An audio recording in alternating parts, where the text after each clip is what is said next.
Top Africa Magazine.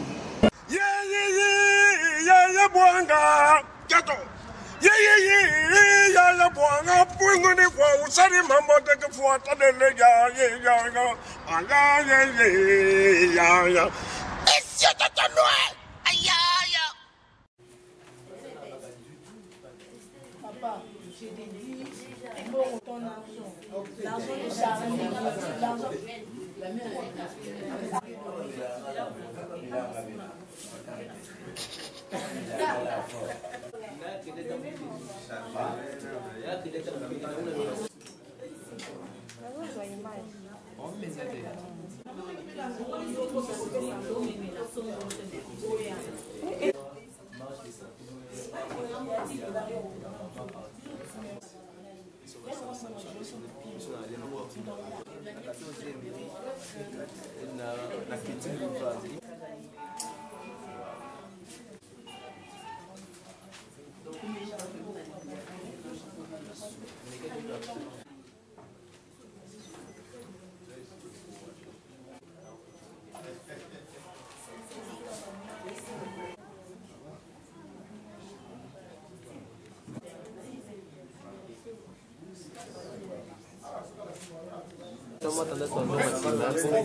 Il ne s'agit pas d'un politique ou de quoi, de notre problème, votre problème, le problème de notre pays, pour aussi atteindre. Chers amis, chers confrères, d'être venus sera constitué au départ d'une déclaration de journalistes engagés pour la démocratie et les droits de l'homme. Ils seront en langue lingala, notre langue nationale. Et puis en appui, nous avons Maître Hervé Diakiese et Eliezer Tamboué. Et puis nous aurons également président de l'ONG ACAJ, Association congolaise pour l'accès à la... Confrères, distingués consoeurs, l'heure est grave. L'heure est grave, pour quelle raison? Vous avez appris, vous comme moi, l'arrestation de notre conseil les uns et les autres. Mais pour l'instant, parce que l'heure est grave, nous sommes obligés d'unir nos efforts pour faire face à cette menace qui vise notre écrasement. Deuxième élément de ce point de presse, c'est le fait que...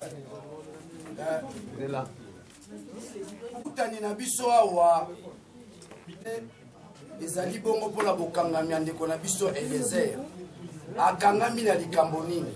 Likambo ya mwasi te, ayibi te, abomi te, afingi te, akangami na nzela mosala na ye. Mwaso mutu yango toke kokanga batu lobi na matonge bazosala montage ya son. Montage ya nini? Eliezer azosenga ngo ikasandi $20,000 biso moko nalingi boyeba yango pamba ata asenga kembongo ndeko memena maboka bazuzi kosenga mutu mbongo eza infraction toza na mboka pasiti soki na senga eza infraction asenga ki ete pamba te lobi na 23h, je précise l'heure biso moko ba journaliste ici kade to kiti pona total ndenge ni makambo ezolekela toke kokuta bato wana bazo monter son yango nde so balingi ba ventiler dans l'opinion Eliezer asenga ki tala lokuta bato bazala hala. Nous allons t'entraîner à l'échec. Ce sont les journalistes connaissants. Nous t'avons façonné. Hier, tu étais commerçant. Merci. Alors, nous allons passer à notre client et lequel n'est plus en mesure de se défendre parce qu'il est en détention. Si on saisit la justice, donc on a des plaintes, on va en justice et on est confronté à son adversaire. On ne peut pas en même temps publier dans les réseaux sociaux.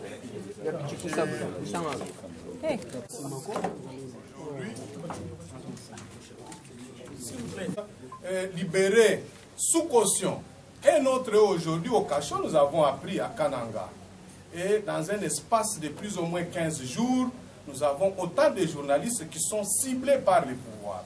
Nous condamnons cet état de choses parce que ça crispe davantage les climats politiques, alors que tous nous voudrons que la décrispation politique se réalise pour que l'ambiance d'élection soit l'ambiance fraternelle et que la République démocratique du Congo se dote de nouveaux dirigeants.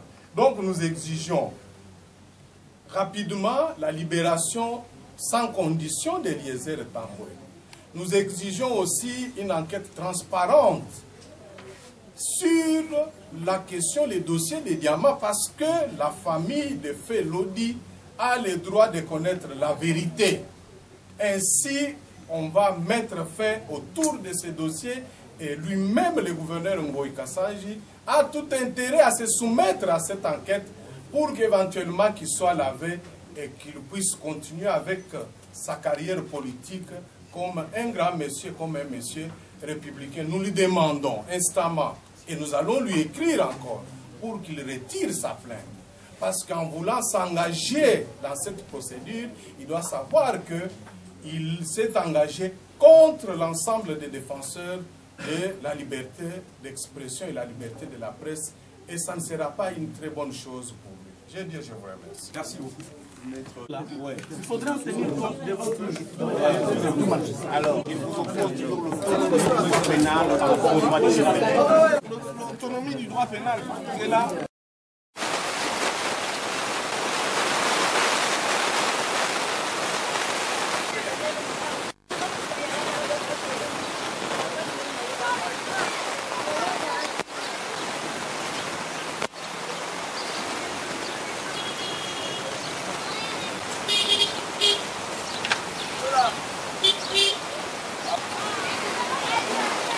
L'image au président qui est très capitale.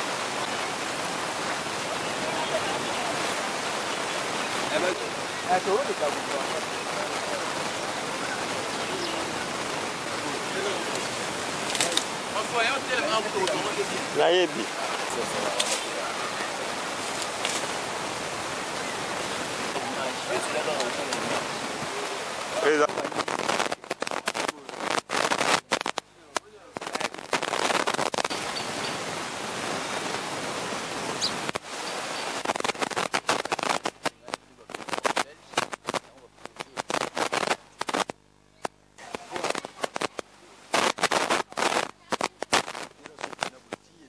Peut-être à Belgique, le projet il continue à tirer maintenant à Boulevard. On a gâté ma bilan. Oh là-bas.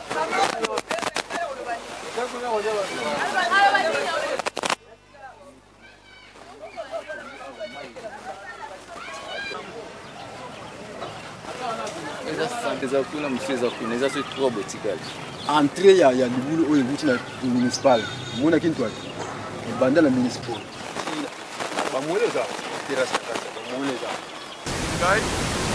Awa tozali na Njili na grande avenue oyo ekaboli quartier 2 na quartier 3 oyo eza na situation nango na Njili eza pe na eza commune moko oyo Belge ye moko akabolaki Belge atikaki Njili na 7 quartier yango moni ba 7 quartier wana eza mpenza na problème ya bainondation me toyoki awa banguna ya peuple bakoti na se mpo bateka balabala oyo bakabula mapangu toyebi te soki na Kinshasa baterrain oyo baterrain esili mpona batonga bamapangu awa toza na besoin mapangu te awa toza na besoin ya balabala oyo etikala pour l'intérêt de la population. En tout cas, bakonzi ya mboka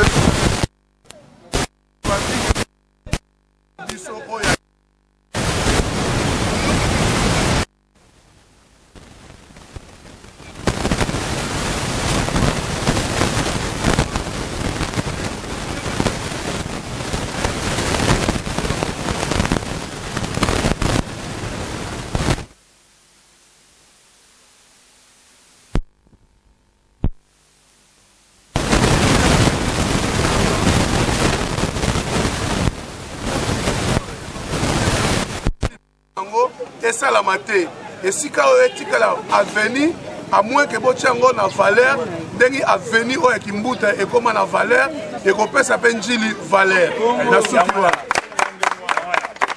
ezalaka ndenge camarade oyo loba banguna balingi babebisa place oyo Oh, place stratégique. Est-ce que avenir Gamela bagote gango? Assos bagote gango. Bongo, ceux qui bagote assos ate, abe bagote gate. Alors, donc awa bagote gango te parce que assos bagote gango te, Gambela bagote gango te donc abe bagote gango te. Awa eza place stratégique. Ndenge boulevard Lumumba eza wana.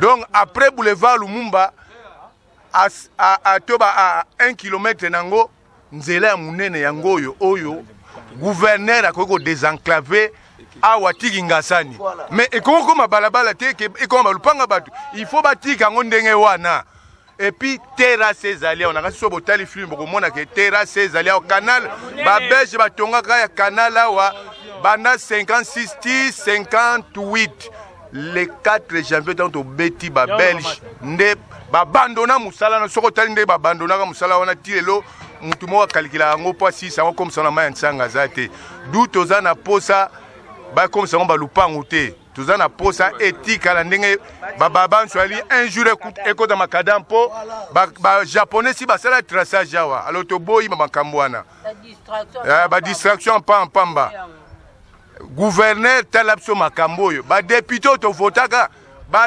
tala ngudu makambo yo te on dirait baza complice bango nyonso to yeba ke tout le voyer pour bimatin to ida ki bino ba o nyonso to vota ba yakate ba oya basina mibali ba yakate ba tuna situation dozala ngo complice de sama na commune bango bakangi mis to telemela eza likambo ya grande artère ya grande avenue o ekaboli quartier 2 na quartier 3 boumestre ayaka période moi lobi ke balingi batonga hôpital awa l'hôpital liboso batongisa kuna bateka terrain o bato banozwa ba soins médicaux ya ofele ti lolo bato bazwaka soins médicaux ya ofele kuna ezali est-ce que na Kinshasa au terrain msuba ko tonga hôpital ezali te ezana bato bansele kuna ba maluku bazana ba hôpitaux ya minene te bakosa la bango hôpitaux kuna te kaka awa kaka belge tanga kaboli commune Njila tikaki ba direction o ya minene oyo natina biso na baba na so au caniveau munene ezali awedre na kamai ezana ba espace musu batikaki na kati kuna bateki biso toza la seule commune auto banai ko vivre ba catastrophe ya mai te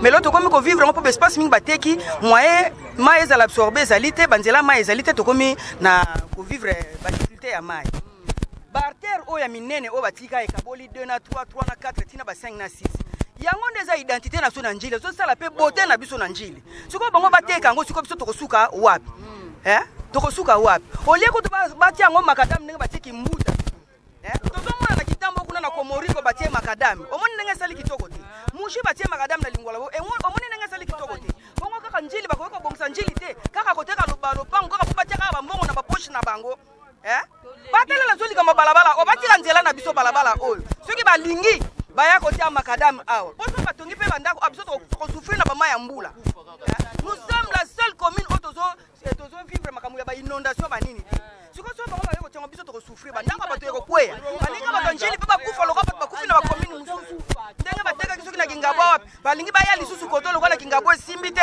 balingi baya siko koto batika la biso balabala na biso jeune, il faut que tu aies oh, jamais, balabala.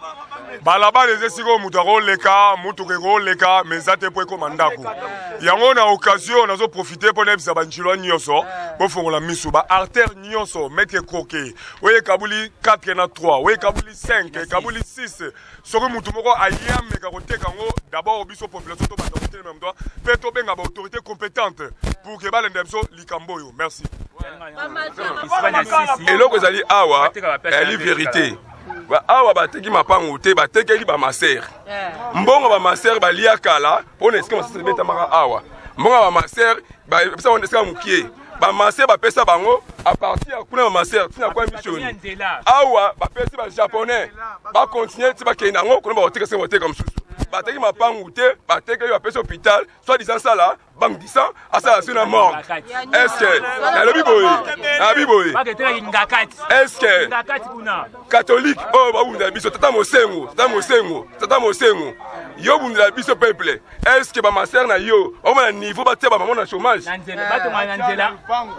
tata mosengo na mona la nité catholique sur ma balabala oh yo comme maser ba somba maser ba comprendre ba tout ba mongo ba longwa ça ka son aba ba master ba pesa tu ba mbongo donc ba master ba sombi ba sombi ba master ba sombi ba ba master la kisa yango abinji blanji yango ngai na ya mwana ya sumbi na kona peut na sumbi na kona mwanza quartier 11 yango mwa masina oyo sengora linga de figure nchini yango na bibo yango na bibo na bibo tosangi bopiso te na nchini tozana bopito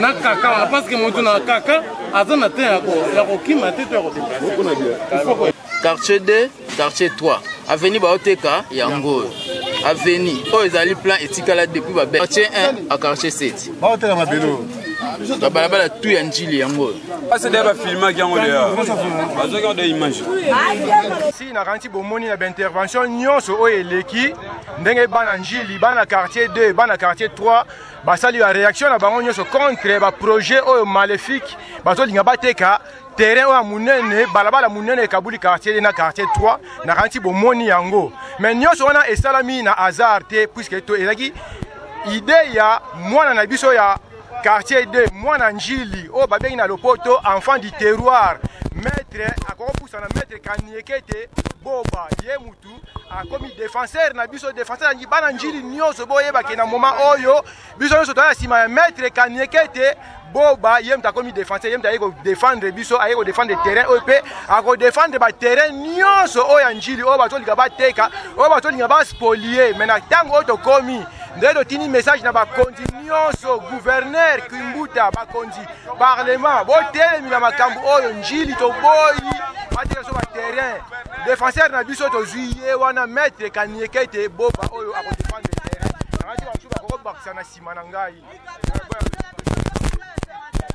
terrain 4 bateka te ka neni terrain 2 na 3 bateka ezalaka te eloko bango bakosala ezalaka te ezali leta mbatuna nani gouverneur ayebisa biso baterrain nyonso eza njila esike basi batekango mpo bango bazwa raison ya koteka oyo ezali balabala eza limiti eza direction oyo ezaki epesaka référence na motu nyonso so azoya so motu aza mopaya bakoki koteka ngo te parceke eza nzela eza référence moto akouta komi na mosika ye bakotuna ye référence alobaki référence ekaboli quartier 2 na quartier 3 eza wapi tokopesa référence yango sikoyo so bango bakamati batongi omo teke biso tosala ndeni eza balabala eza veni bana droit te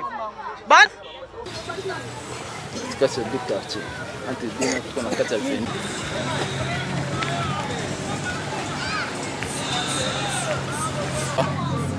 aloba tazoka ba image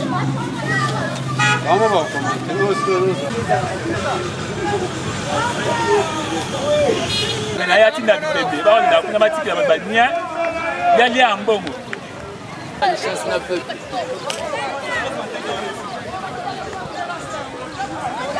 terrain boye takera te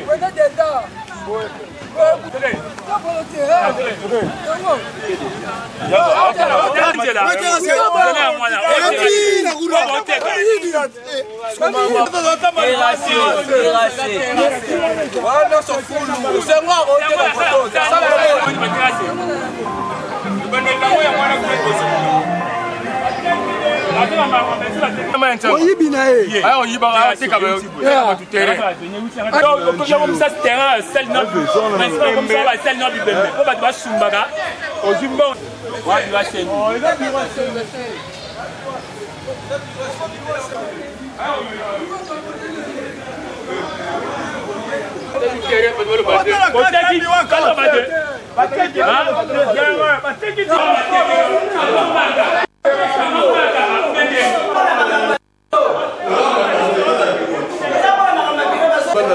oyo balivanga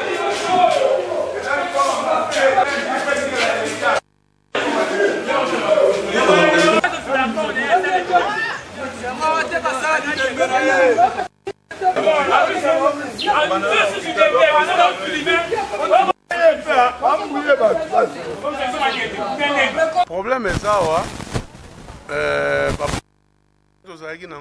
il y a venu entre quartier de na quartier, il y a une réalité.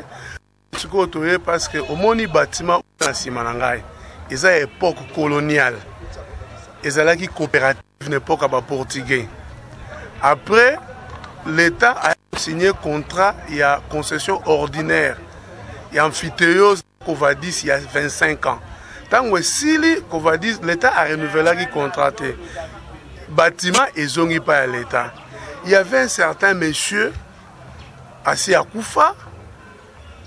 Il s'est improvisé comme que bâtiment Ezaïe a gagné le procès dans Ndengenaye. Lelo aye pour bimisa batu. Ameka iko bimisa batu na époque il y a ministre Luzolo Bambile Satan avec ministre de la justice. Luzolo Bambile sa ayebi dossier bien akita ki na terrain awa. Banguna ya population ba kimaki. Sikoyo monsieur Luzolo sous ministre était a comme conseiller spécial chef de l'État en matière de lutte contre la corruption, ba commis lettre par l'actuel ministre excellence Alexis Tambwe Mwamba ba lobby makambo oya lokuta. Alors comme excellence azana ba donné nion sauté à se fonder seulement na ba jugement ba présenter qui est a commis en faveur na bango ba bureau oya à l'État bako bimisango ekende wapi eloko oya à l'État avant équité na patrimoine ya l'État et que na patrimoine ya particulier il y a toute une procédure wana esala mi wapi ye mutu o aza koloba ke par le bâtiment oyaye asombaki yango pa ya nani parce que le ministère de l'urbanisme est habité bateka lupangu te gouvernement teka lupangu te l'état teka lupangu te affaires foncières teka lupangu te ba bureau o eza ba ndako eza bandaka batu te eza ba bureau à l'état tozana bureau ya comment division urbaine de l'urbanisme et habitat. Tout ça CENI, tout ça bureau ya quartier, tout ça bureau ya la police.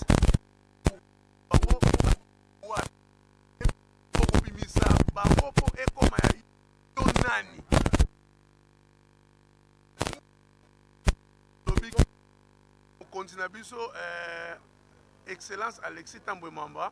Délégation à Bananjili Bakoya na ba dossier nous sous complet bakotika na bureau na yo pour examiner yango. Et puis gouverneur na biso excellence André Kimbuta yango et likia ezali pa na yo njili ça ezo faire partir na ville à Kinshasa. Bakoki ko expolier ba patrimoine ya l'état te oza na commune ya Njili.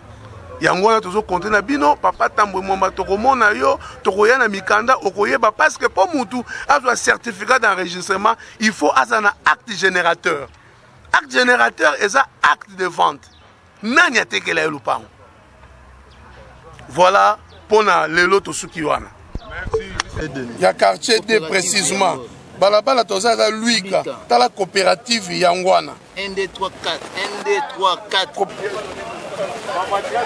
Top Africa Magazine. Top Africa Magazine.